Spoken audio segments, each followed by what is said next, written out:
Wow, good morning. It's really great to be here at NSAW today. Robin and I were just talking kind of right before all this, how much we look forward to this event every year.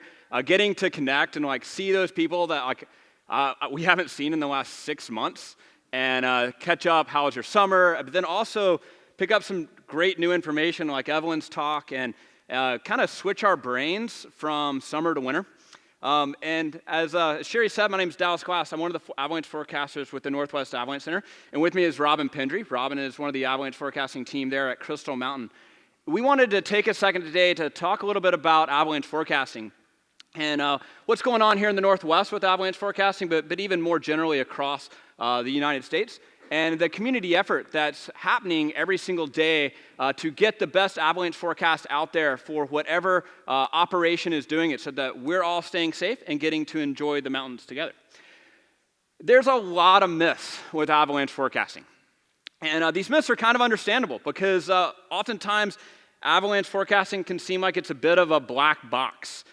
We kind of keep it shrouded in mystery, and that makes it cooler, but at the end of the day, these myths, we hear them all the time, and heck, we've even said most of these things ourselves. Things like, we didn't see any avalanches out there today, so they must have been wrong. Or, avalanche forecasters, all they do is go out there and dig snow pits all the time. Spend a lot of time in a snow pit. Ski patrollers, what do? They throw bombs and ski it, right? I mean, that's what a great job that's got to be. Low hazard means no avalanche danger. Ski Patrol opened it, it's fine. There we go. They're just being conservative. That's why the avalanche forecast is so high today. And avalanche forecasting, it's just a bunch of guesswork. You know, these myths, these misconceptions of what avalanche forecasting is and who avalanche forecasters are is oftentimes just because we have some misunderstandings of what's going on. The reality is, as avalanche forecasters, we're just a bunch of goofballs who like to go play in the snow in the mountains, and we decided to get jobs so we can help you go play in the mountains too, right? That's really all it's what it's about. At the end of the day, we all want to have fun and get out there and access the mountains together. So this morning, we're going to take a step back. We're going to look at who avalanche forecasters are and what they do, and in hopes that you can better understand how to apply some of these avalanche forecasts to your own travel and recreation. By the end of this, we hope that you can identify some of the different areas of the avalanche industry, who those people are forecasting for, and who the ultimate beneficiaries of their work are. We hope that you can describe 3 basic components of avalanche forecasting, and maybe more importantly, how those 3 basic components impact how you apply the avalanche forecast. And lastly, we want you to be able to discuss the community effort that's going on here and across the country that creates these avalanche forecasts for all these different operations and how that community effort is impacting your life. Great. So can you guys hear me okay? I'm not sure if my mic is on or not. We're going to dive in and we're going to talk about hunting down some avalanche hunters. One thing that we identified as being a source of confusion in avalanche forecasting is that it's one title, but it really encompasses many jobs. If you think about all the people that are using avalanche forecasting out there in their industry, we kind of recognize that there's a lot of different ways you can take this. So we wanted to start this presentation off by diving into who is an avalanche forecaster and how do those different jobs create different goals and therefore different outcomes. So who's an avalanche forecaster?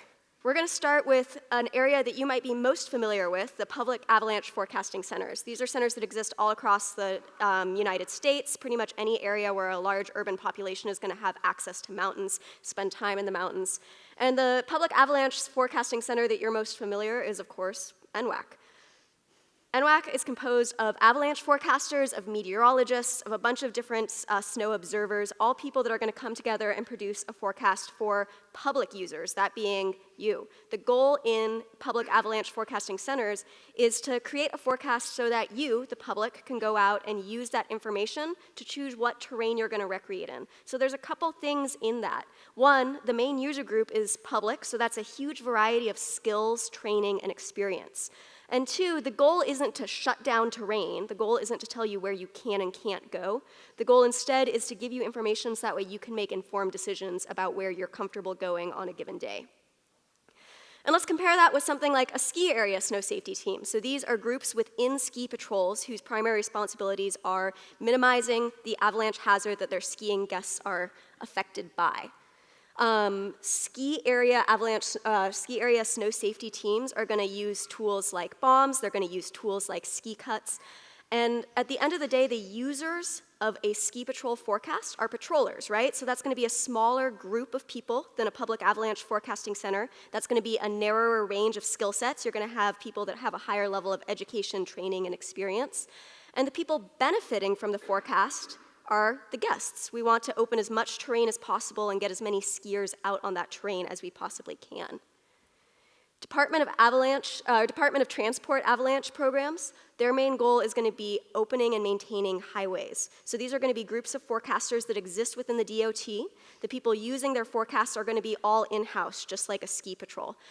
And at the end of the day, their main goal is to keep highways open, so that way commerce can continue to travel through those transport corridors, and to reduce the chance of a car burial. When we get in our cars in the morning, how many people are ready to get buried by an avalanche, right? That's kind of an unreasonable thing to have to worry about. So a big component of DOT avalanche programs is the safety of the family of 4 going over the pass to visit grandma. Mountain and ski guiding make use of internal and external forecasts. Depending on the size of the mountain operation or the ski guiding operation, they might actually create their own forecasts in-house, and that might be a separate snow safety team, or it might be the guides going out in the terrain that day. The people making use of that forecast are going to be the guides, right? And the people benefiting from that forecast are going to be the guests or the clients, the people who are trying to get access to as much terrain safely that day as they can. And finally, we wanted to break out avalanche education as kind of a subset of mountain or ski guiding, with the additional component of when you're in an avalanche education forecasting situation, you have the pressure to get your guests or your clients into terrain where they can make useful avalanche observations. You've got to either be able to be in avalanche terrain or see avalanche terrain without putting them in undue hazard. So we spent a lot of time talking about who avalanche forecasters are and the differerences in our jobs, but we've been throwing around that term avalanche forecasting quite a bit. So let's stop and take a look at what actually is avalanche forecasting. There's a lot of ways to describe this, but we want to focus on 3 basic components of avalanche forecasting, and again, more importantly, how these 3 basic components impact how we apply the forecast. Those 3 components are time, area, and hazard. You could look at avalanche forecasting as the forecaster's trying to predict the potential avalanche hazard in a given area for a future time period. So time, area, and hazard. And let's break each of those apart. You know, right there in the name, we're talking about forecasting. Our job is to try to tell the future. And sometimes that feels a little ridiculous, and sometimes we forget that part about the forecasting, that we're actually looking out to a future time. Sometimes we're looking minutes, hours, days, even weeks or months into the future. And our operation, whether we work for a ski patrol or a DOT or whether we're working as a guiding operation, those operations actually really dictate how far into the future we need to look. Ski patrols are trying to get that terrain open for you in the morning before you get there at 9 o'clock. They're on a really short time window. They've got to go, go, go. They're forecasting in terms of minutes and hours into the future.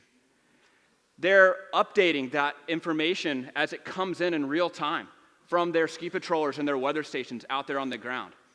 At public avalanche centers, we have a very different time scale, much farther out into the future. We're thinking in terms of hours and days. And we're saying, hey, at the Northwest Avalanche Center, our avalanche forecast comes out at 6 p.m. for the following day's daylight hours. Essentially, we're looking 12 to 24 hours out into the future, trying to figure out what's going to be happening then. We're also putting out a day 2 outlook to say, hey, 48 hours from now, we think it's going to be getting better, getting worse, staying the same, kind of giving you a trend into the future. This forecasting into the future is largely dependent on weather forecast. That's one of the reasons at the Northwest Avalanche Center and avalanche centers across the country, we pour so much time and resources into mountain weather products, because the weather forecast really is one of the pivotal pieces for our avalanche forecast, and we'll talk more about that in a little bit. But just like a weather forecast, the farther we get out into the future, oftentimes the hazier and less reliable that forecast can become. And that because of that impact, if the weather forecast isn't verifying quite like we thought, guess what? That avalanche forecast probably isn't verifying quite like we thought either.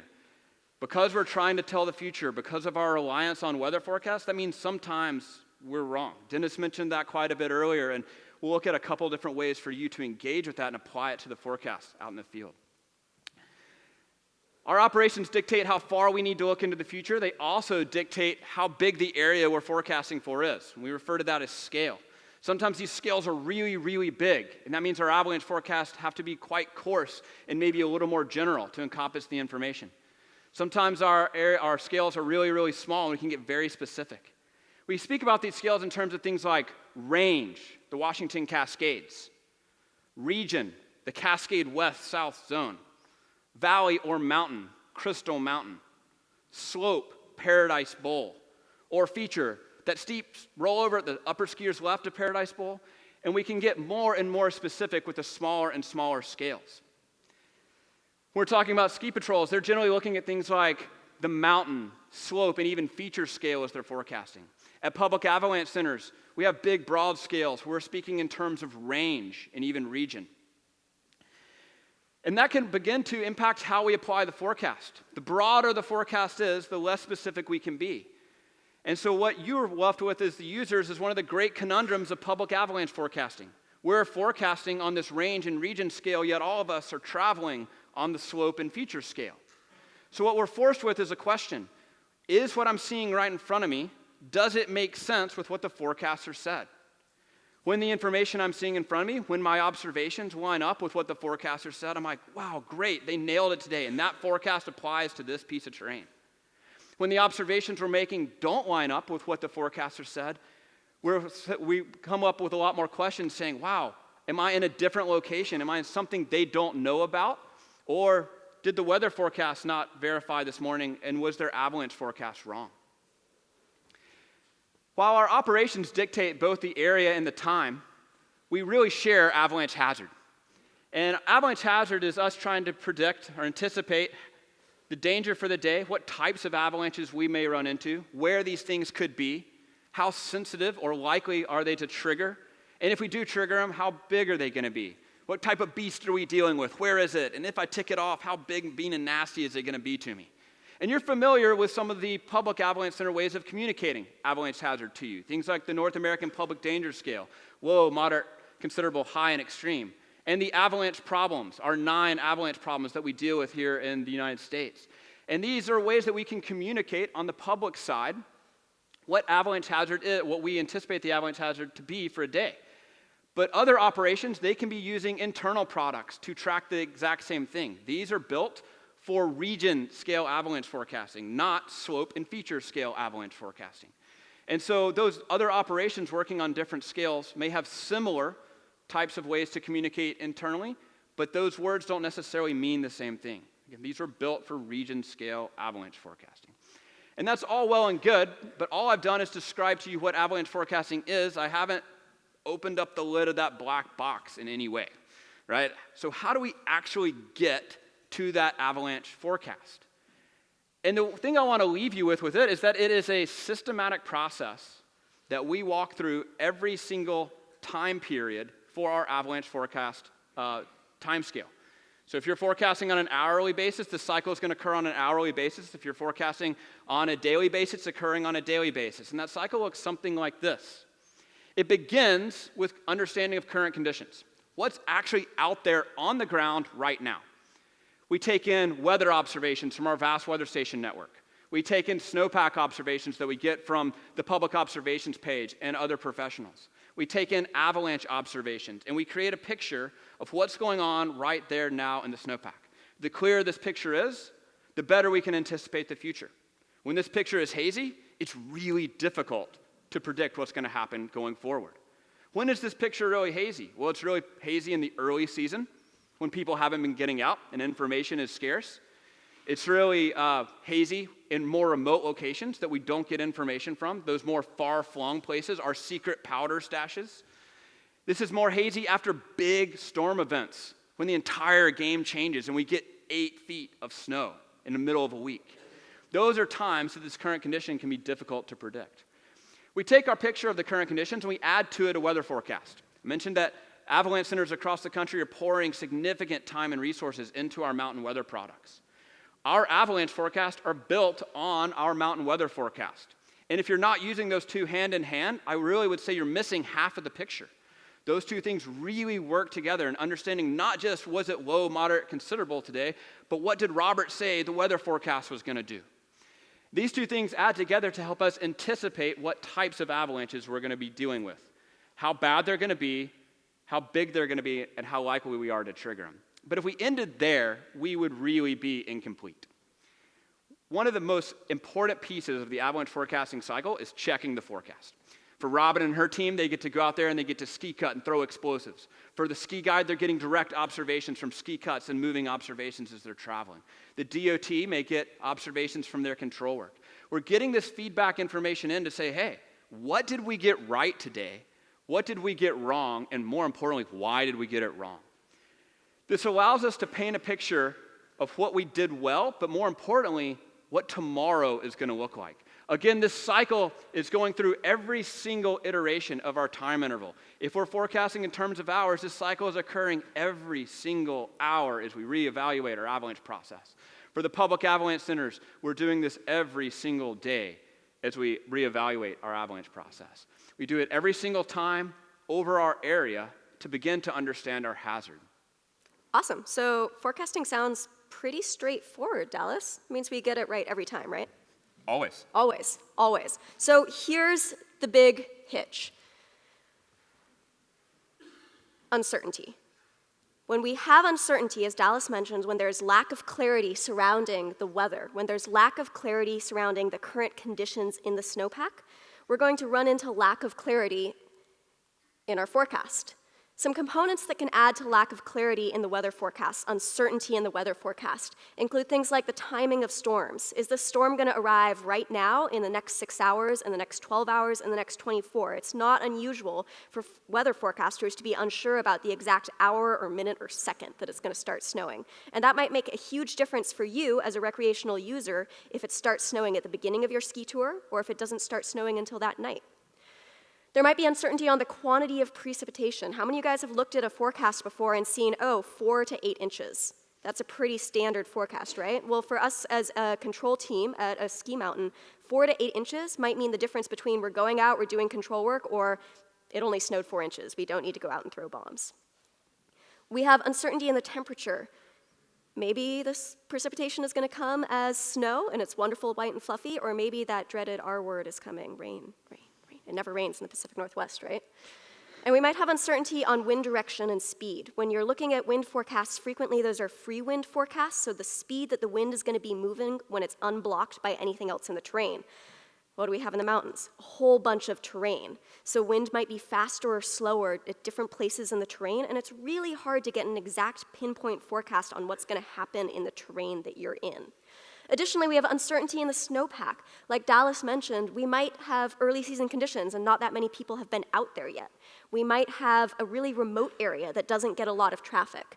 All of this is going to add to uncertainty about the location of weak layers within the snowpack.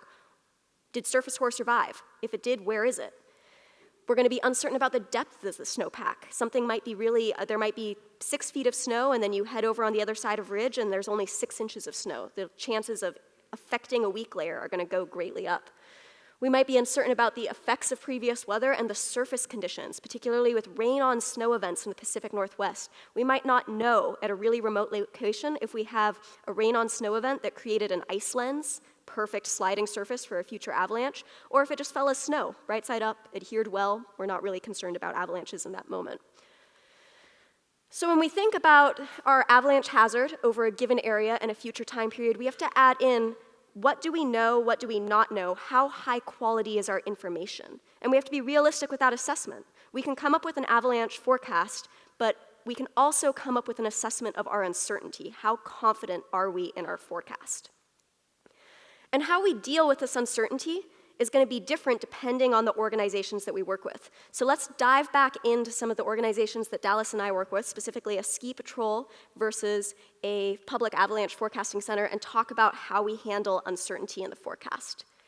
So at Crystal, when we have uncertainty, maybe storms coming in at a certain time, maybe we don't know how much precip we're going to get, maybe we don't know if there's weak layers surviving out there in the snowpack, we have a couple different tools that we use. One, we use a morning briefing. So in-house, we talk to our patrollers about what our forecast is and how certain we are.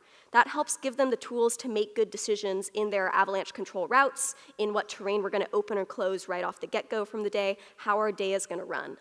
Another big tool that I already mentioned it, is bombs. Bombs are really compelling evidence. And when we have higher levels of uncertainty, we can use more explosives to test our theories, to see, okay, we're uncertain about if this weak layer is reactive. It's very convincing to go out and test it with a bomb. A final tool that we have is we can actually close down terrain. So if we have increasing uncertainty, if we have increasing consequences of being wrong, we can choose to shut down terrain. And kind of the bar for what level of uncertainty or what level of certainty and high consequences we need to have to shut down terrain is going to depend based on what terrain we're looking at. I think that the family of 4 on the blue run that's immediately underneath some steeper terrain can reasonably expect to be unlikely to be involved in an avalanche, whereas maybe somebody seeking out really steep expert terrain, we might be a little bit more okay with them seeing some sloughs, some really small avalanches, right? So the level of certainty that we need to close or open terrain is going to vary slightly based on the terrain that that person is seeking out, the terrain that person is in. Public avalanche forecasting centers, it's super different what they do with uncertainty. We mentioned at the beginning of this presentation that we hear kind of all the time, oh, they're just being conservative, so you're going to go with high danger forecast. False. The avalanche hazard is separate from our confidence in that forecast, right? We're making an assessment about what problems we think are out there, and we're making a separate assessment about how much we believe our information, how much we believe our forecast. So the area that you're going to look for information about uncertainty is going to be in specific verbiage in the bottom line and in the forecast discussion. So Dallas is actually going to include when he's writing, hey, we are really confident in this forecast, we've got a good grasp of what's going on, or hey, nobody's been out to this area in a long time. Hey, the storm might come in early, might come in late. Use caution when proceeding. And there's going to be very specific language in the bottom line that will let you know or give you a sense of how much confidence we actually have in that forecast for that day. Another thing that a public avalanche forecasting center is going to do is what you see Dallas out there doing in those pictures, actively targeting areas of uncertainty. So sending people out, sending himself out into areas where we don't have information and looking for ways to plug those holes in our forecast. That uncertainty piece is one of the greatest challenges we face as avalanche forecasters. And we've realized over the years that it doesn't really work if we play in our own little sandbox and treat ourselves as an island and try to figure it all out ourselves. But instead, across the nation, avalanche professionals work in a community. We share information and we talk, and that community effort is what lets you travel across mountain passes safely, go to ski resorts and have fun recreating, and get out there in your national parks. This community effort is ongoing all across the country every single day. Now, I like to look at avalanche forecasting a lot like a connect the dot picture. That might be my overly simplistic brain, but it looks a lot like that in terms of the more dots I have, the better the picture is, the more detail the picture has, and the more clarity it gives me. The fewer dots, the coarser, the more rudimentary the picture becomes. So as a community, we share information to provide more and more dots to that connect the dot picture. We also, as we add in more and more information, it's easier to identify, hey, where are there holes in our information set? Where are there gaps in our knowledge? Where are there spots in this picture that don't make sense? And can we go out there and target that information together? And we work together to hopefully successfully interpret what that picture actually looks like. And sometimes that means being wrong, but identifying it sooner so that we're sharing in that success quicker together. Now, this is going on all the time, but an example from last season that you may remember occurred last December. If you take yourself back to about this time last year, in late November, we got an early season snowfall, not uncommon, right? We were all pretty jazzed about winter, but it wasn't enough snow to really recreate yet. And everybody's like, man, what's going on? It's Thanksgiving, I haven't been skiing, I don't like this. And that snow set around. And it began to create a weak layer. And professionals across the Cascades, from the Canadian border to the Columbia River, said, hey, this layer is out there and it looks bad. And we didn't get any snow till about December 9th. And then all of a sudden, storm after storm after storm started impacting the area, dropping feet and feet and feet of snow.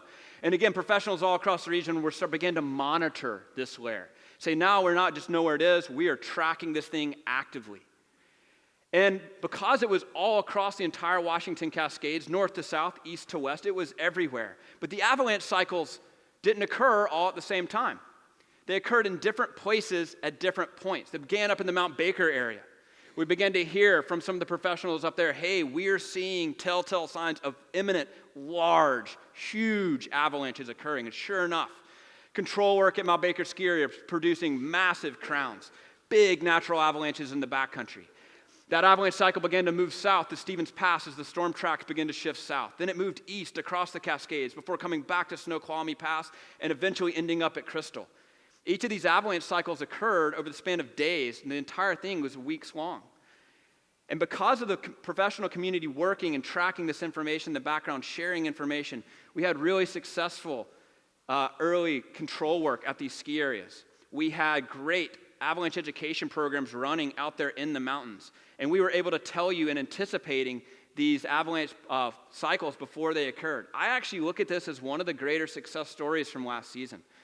If we're not skiing till December 9th, we are all chomping out the bit, right? We want to get out there.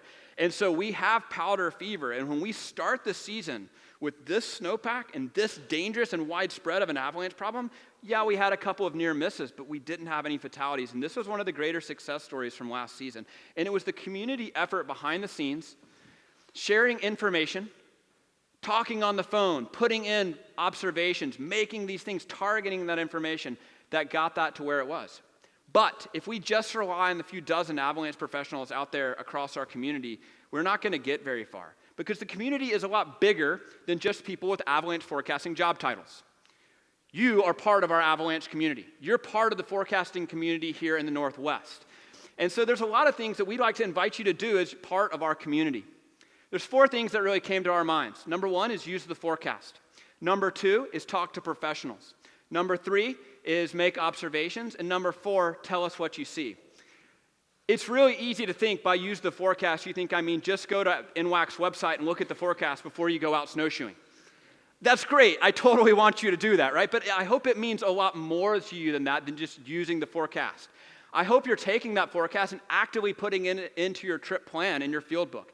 Taking the time, Evelyn alluded to this in her talk, saying, hey, we want you to think about travel procedures before you go. That is part of building your plan off the forecast. Frequently at the Avalanche Center, we're also trying to get the word out there. We're saying, hey, whoa, there are dangerous conditions out in the mountains.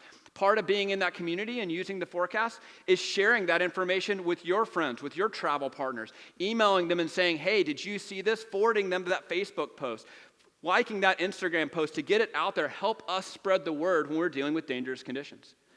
Using the forecast is also obeying uphill travel policies when we're traveling around ski resorts. Those travel policies are built around avalanche forecasting programs, and obeying those help us be part of using their forecast. And obeying closures within the ski areas. Those closures, as Robin mentioned, are there because they're dealing with an avalanche hazard that is an unacceptable risk. And that means that that area is closed. Remember, these things are built on avalanche forecasts. It's not them trying to keep terrain away from you. Talk to professionals. We're out there in the snow every day. Swing in the patrol shack. Say hi. Talk to the guides when you see them out there. Talk to the Forest Service rangers. Say hey to your forecasters when you bump into us in the field. Ask questions. Engage in a dialogue of what's going on. This also involves seeking out additional professional training, whether it's things like NSAW or our Going Deep series here at the Northwest Avalanche Center, or taking another avalanche education course. Make observations as you travel.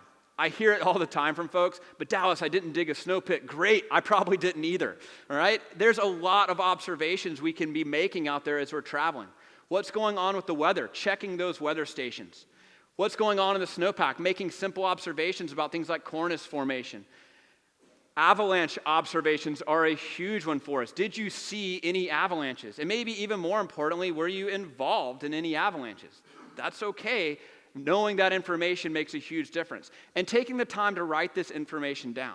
Why do we write it down? Well, we write it down because it makes us a more effective observer.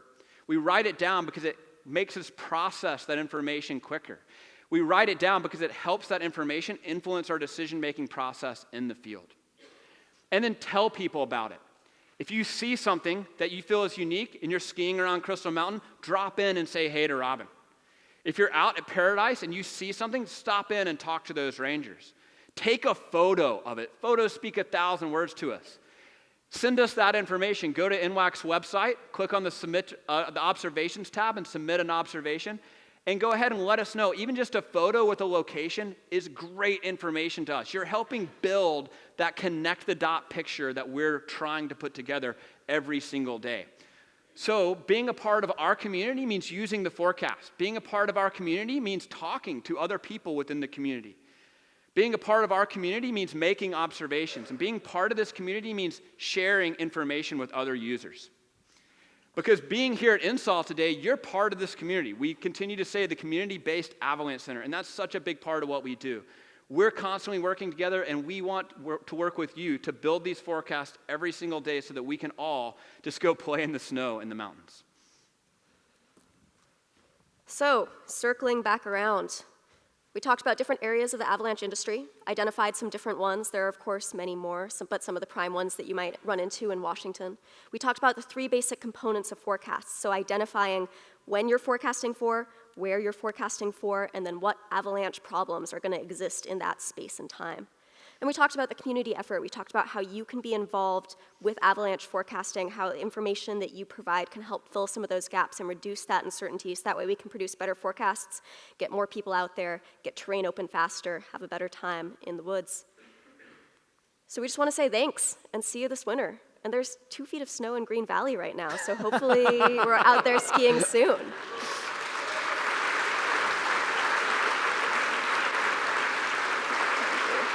Questions?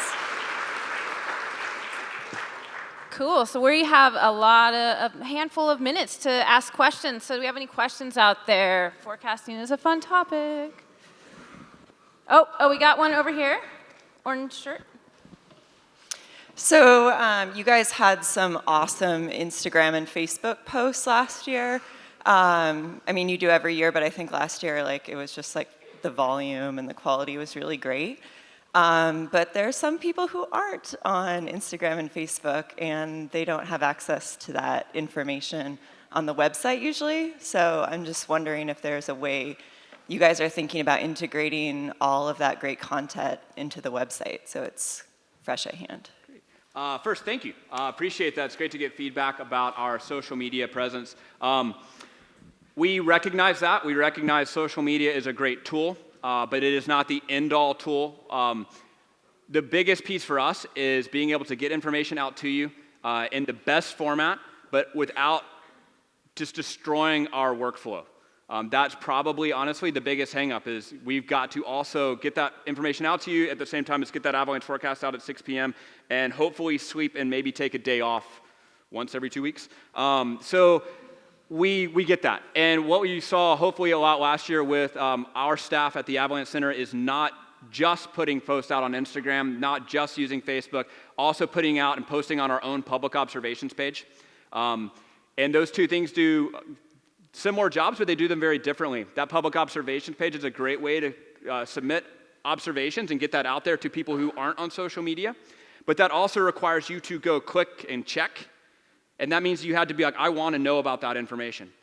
Honestly, what's great about Instagram is I can show up in your life at any moment. And we kind of like to harness that power every once in a while and be like, hey, by the way, I want you to think about avalanches right now, even though you're out for Molly Moon's ice cream with your friends. And so we recognize that, we acknowledge it, we try to use both, and at the moment, unfortunately, they don't talk to each other, and they probably won't anytime soon. So you're likely this year, again, to see us using both.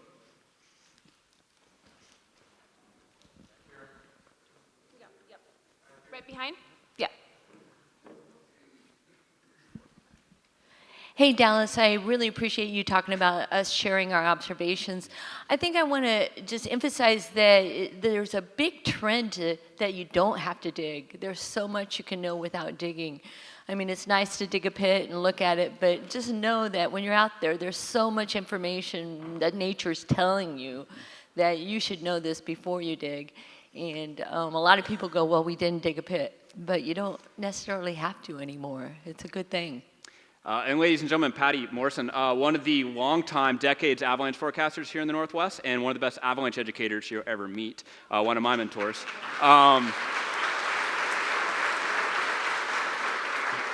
Yeah, Patty deserves like a 10-minute applause. That lady's awesome. Go talk to her on one of the breaks. But she's right. People say all the time, like, hey, I didn't dig a pit. There are times and places where digging a pit is really appropriate. And I don't want to downplay snow profiles and the information they give us, but I also don't want us bailing out to that, because I can tell you, and I mean, any of us who've worked in this professional industry long enough, the number of avalanche accident reports we've read where they said, we dug a pit and then decided to do X on the slope. And that's just not how those tools work. But in the avalanche forecast, frequently you'll hear your forecaster say things like, hey, today, these are observations you can make to identify the avalanche. And sometimes those observations include, to understand this avalanche problem, you will need to dig a snow profile and perform snowpack tests on things like persistent slab avalanches or deep slab avalanches. That's honestly oftentimes the only way to see them. But there's a lot of days here in the Northwest where I don't need to do that. I can use my eyes, I can use my hands touching the snow, my feet walking in skis to get better information and get lots more data faster. And one thing we talked about when we were preparing this presentation is that don't get turned off or feel intimidated by like snow geek lingo. We also speak English, and you can tell us like, hey, I went touring and it was really, really like bulletproof, and we know what that means. You don't need to like be like, well, it was knife thickness on the surface. Yeah, go for it. So you talked about your confidence level. I love the graphics in your forecast where you've got likelihood and so on. Have you thought about it like a graphic for confidence level rather than just the text? Yes, we have. Some avalanche centers you'll see do use some sort of confidence bar. Honestly, part of it is us trying to like buck that box idea of only having these like 3 boxes we could put our confidence in. Instead, we have chosen to use the verbiage as a way to give that nuance. We felt like confidence, it has been considered. We feel like in general at the moment, confidence has been one of those things that it doesn't fit well into the box categories we have. And we would rather use text to give you information about that rather than a graphic. It does require a little more reading, but our target is like, our forecasts are pretty short generally, I think 300 words. And different resorts will share that information in-house in different ways. So we use like a 3-tier system in-house when we're talking about how confident we are with our patrollers. We have the gentleman in the back. He's got a mic ready for him. Yeah, keep your hands up so we can see who to get mics to. Thanks. My question's more about the like the ski patrol and the DOT side of things. It seems like for all of us here in this room, we realize that it's a very complex and dynamic and ongoing forecast where you're constantly reassessing everything. But I'm not sure the general public at a ski area or the general public sitting in line waiting to get through the pass really understands that. It seems like the only feedback they get is this slope is closed, this pass is closed. And I'm wondering if you guys have ideas of how to improve communication with the public more than just a closed sign. Yeah, and I think you'll see similar movements in patrol as you do from a public forecasting center, where we try and use things like Twitter, we try and use things like Instagram, social media, to kind of give our users a sense of what's going on. We'll sometimes post patrollers at gate openings if we have like a lot of snow out there and we've generally controlled the avalanche hazard to a point that we feel comfortable with, and we're going to open terrain, but it's still pretty likely if you go through this gate and you all drop at once, you might slough each other out. So trying to post more patrollers in areas where they can communicate with guests, because I think you're right, a lot of people do go to a ski resort and they kind of turn their brain off because they're in Disneyland, and there certainly are resorts in the Northwest where you can get into some real terrain in a ski resort and experience a small amount of snow moving with you down the slope. Scott. Yeah, hey, I just wanted to update on the Instagram question. We do actually have a film strip on the website that's within the forecast discussion that is being populated from our Instagram account. We broke it twice last year, if you guys remember. But for those of you who are not on Instagram and you're interested in the images and videos and the stories, that our field staff are producing on Instagram, they're being directly fed into the website and they remain there for 96 hours. And they're zone specific. So you do need to dive down into the forecast product and go into the forecast discussion. So. Thanks, Scott. I totally blanked that piece. Guys always got my back. This might be a little bit more for Robin. Given the fact that we're seeing more corporate acquisition in ski resorts, and we're finally seeing it in the Cascades, 50% of our, well, actually 75% of our crest resorts are corporately owned. Are you finding that they're condoning uphill traffic? Is it the same? Are you going to see a level of that be confronted? Or? So far, nothing's changed at Crystal. And I can't really speak to corporate policy on uphill travel, but at least for the time being, our uphill policy hasn't changed, and it's on the website. And if you ever have any questions about a specific resort, I do know that those rules change and they can get confusing. Call or grab a patroller, hear it from the horse's mouth, so to say.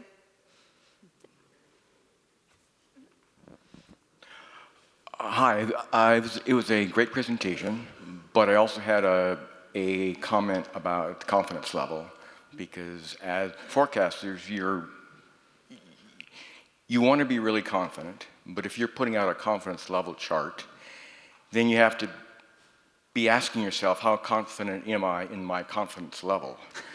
So I think it opens up a long train of discussion about where you finally end up in your confidence level. So I just throwing that out there, because I know that when things get really sketchy and you're really concerned about what you want to do and where you want to go with either the forecast or your travel decisions, you have to step back and say, well, how confident am I in where I am in my confidence level? Yeah. So just to throw that out there.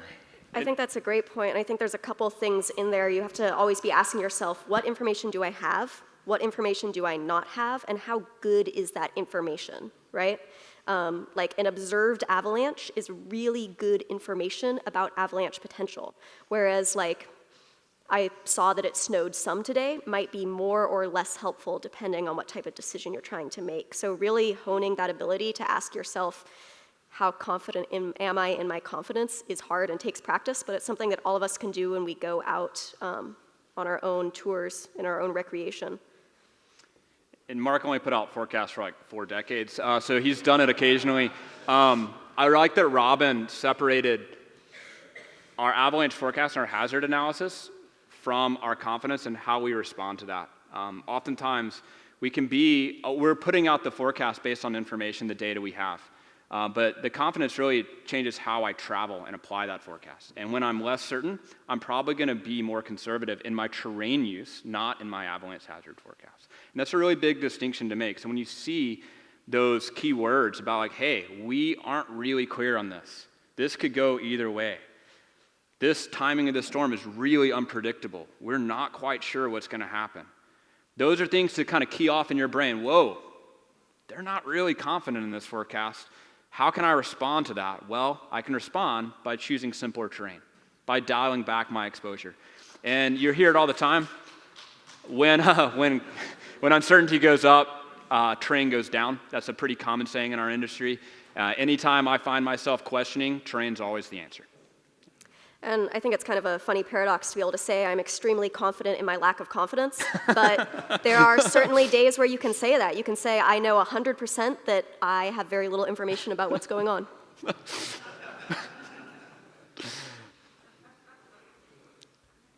Is there any other questions? We have time for a couple more.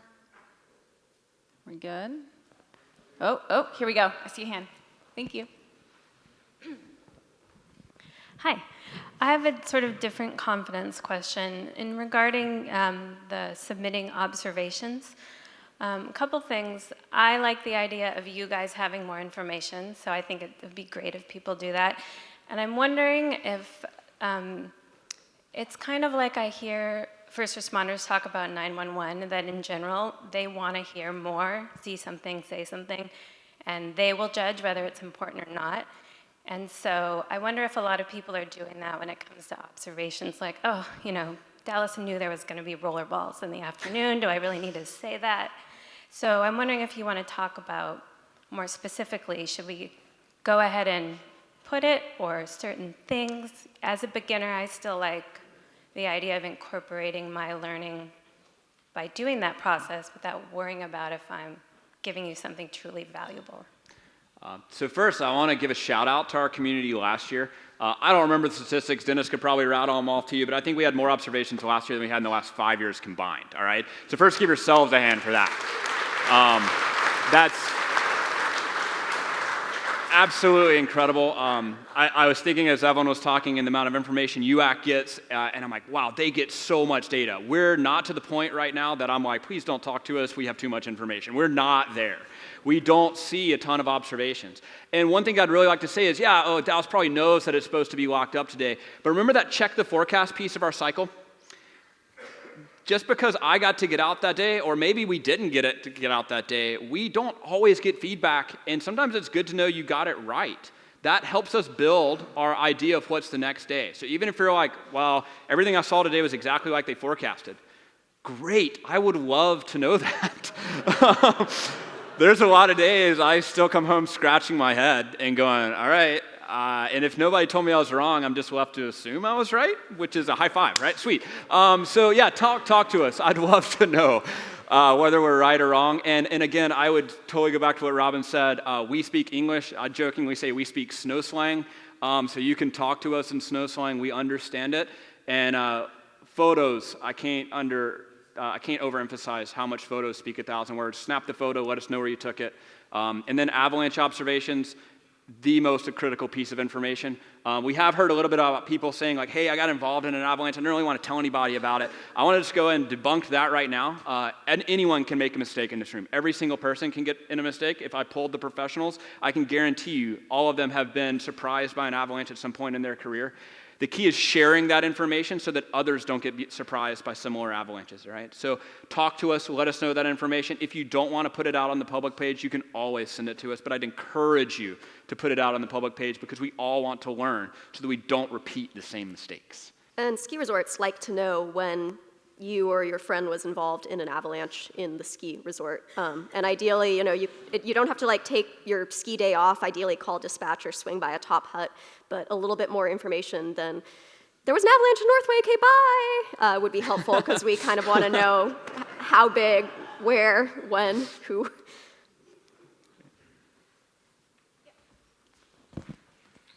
Excuse me, I just have one more comment.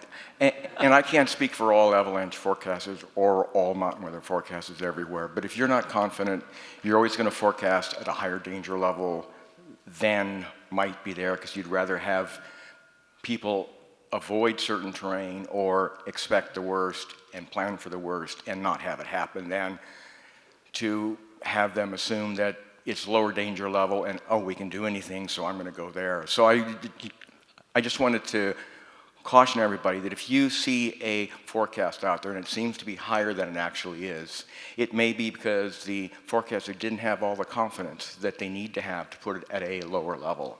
So they would rather have you be safe and have the danger level a little higher than have an accident because you happen to forecast lower. So I'm just putting it out there. I mean, just from a little experience, I just wanted to say that.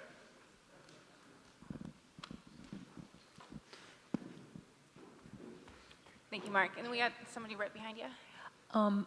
This is for Mark as well as Dallas, and I just think a word that I'd like to see thrown into this conversation is the term margin. And I haven't heard you guys use that yet, and I think it's exactly what Mark's talking about, is to, when there's high uncertainty, to increase your margin. Mm. And that's a great one. The term margin, margin of safety. You hear that a lot, especially in the guiding world. And I think that's what Patty and I were kind of batting at with the terrain. So as my uncertainty goes up, my terrain goes down. That's increasing my margin of safety. And that's a great way to think about it. I want to put more distance between me and a mistake is how I look about margin. Margin isn't physical distance. It's distance between me and a mistake. Thank you. Yeah. Hey, Dallas. just kind of piggybacking, actually, follow-up question for this gentleman's comment over here. He said, you may forecast up if it's uncertainty. What if you're in a situation you see where, it was forecasted down and you think it should get upgraded? Yeah, great. It's a really great question, Luis. So if we're looking at the forecast, we talked about that idea of area. And we're forecasting for these really big areas, but yet we're traveling on these really small slopes and features. So while we're out there, one of the reasons we're making observations is to say, hey, does that forecast that those guys said this morning, does it make sense? Does it apply to what's going on in front of me? And when I'm seeing observations that are saying like, hey, this doesn't line up with what the forecast said, so oftentimes that might mean that like, wow, I'm seeing more snow, more wind, more avalanches than they seem to anticipate this morning. Those observations don't line up with the forecast. When I don't think the forecast is correct, my response to that is the same thing as that uncertainty piece. I dial down my terrain. I put bigger margins of safety between me and a mistake.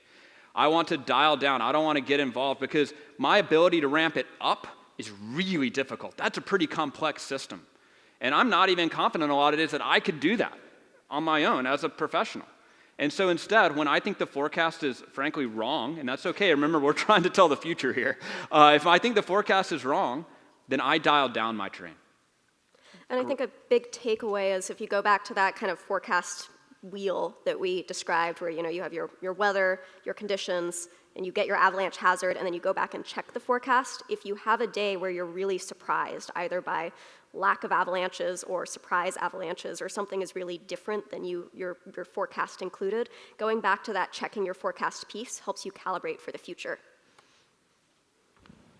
And we have time for one more. Back. Thank you both for your additions today. It was really great.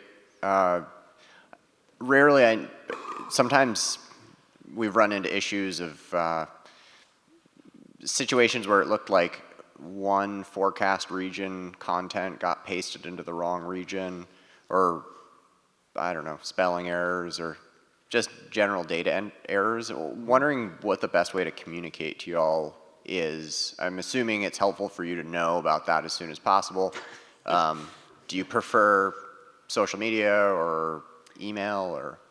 Yeah, probably, that's a great question, Lauren. Probably forecasters at NWAC.us. I'm looking for like a nod from the head forecaster. Great, forecasters at NWAC.us is a great way to communicate to us. We do want to catch those things quicker rather than later. Historically, just to kind of loop back into Dennis's talk and some of the things that we're a little more used to experiencing, we've tripled our staff in the last few years. Dennis mentioned last year is the first time in my memory that we had wrote 10 distinctly different forecasts. We used to have to use more broad-scale forecasts because, frankly, we didn't have the bandwidth and the time and the manpower to actually write individual forecasts for 10 forecast zones, let alone when we used to have 13. And last year, the avalanche specialists and the meteorologists were writing discretely different forecasts in each area. So most of the time now, if you see similar verbiage or something that looks cut and paste, I would say, one, they may have used some similar sentences because the conditions are similar, but I would read the whole product because hopefully we didn't just like cookie cut across. We used to have to do that, and that was just part of it. But now you're getting discrete forecasts for each individual zone. But if you think it truly was done by mistake, or especially if there's some other error in there, let us know sooner rather than later. Yeah, we appreciate it. We can't get it right all the time. I don't know how many forecasts we put out last year, but it was numbering in the hundreds and hundreds and hundreds, and that's tough to make sure you dotted every I and crossed every T. Thanks, folks. Yeah, thank y'all. Thank you.